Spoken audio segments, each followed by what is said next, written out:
ఇప్పుడే జీ5 app download చేయండి. చూడండి మీ ఫేవరెట్ టీవీ షోస్ ఎప్పుడైనా ఎక్కడైనా. ఆ లెక్కలు కాదు, ముందు మీరు ఇంటిలో లెక్కలు సరిచేయాలి. ఏమైంది జానకి? ఏమీ కాలేదు. ఏం కాకముందే జాగ్రత్త పడితే మంచిది కదా. ఎవరి విషయంలో? మన సీనయ్య ఆచల పెళ్లి గురించండి.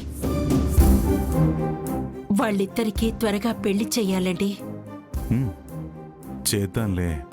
చేద్దాంలే అంటే కాదు, మీకు పరిస్థితి అర్థం కావట్లేదు. ఈ ఇంట్లో ఏదేదో జరుగుతోంది. నువ్వు భయపడేంతగా ఏం జరిగింది? ఇంకా ఏం జరగాలండి? ఆ రోజు ఇంట్లో ఆద్య చీర మీద రంగు పడింది అంటే తీరా చూస్తే బాగానే ఉంది. గుడిలో చూస్తే అలా జరిగింది. కొంగుముడి విప్పింది అన్నారు, ఆద్య విప్పలేదు అంది. పాము కనిపించింది అంది, చూస్తే అక్కడ పామే లేదు. ఒక్కసారంటే సరే, ప్రతిసారి అలా జరుగుతుందంటే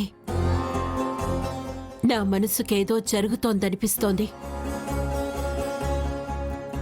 అంటే నీ ఉద్దేశం ఎవరైనా కావాలని చేస్తున్నారనా? అలా అని నేనండం లేదండి.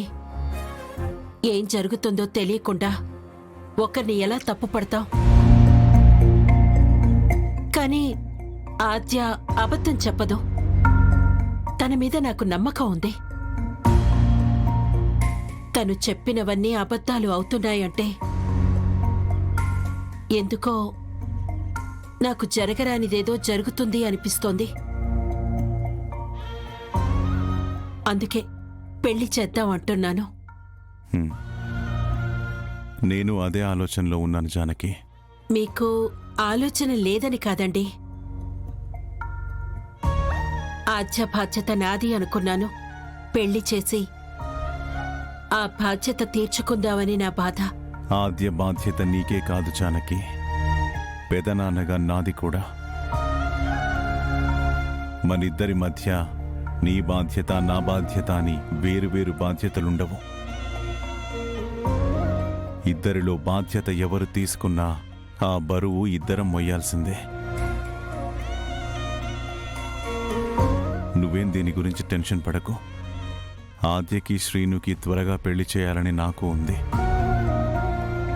పంతులు గారిని పిలిపించి త్వరలోనే మంచి ముహూర్తం పెట్టిస్తాను. త్వరగా పనిచేయండి.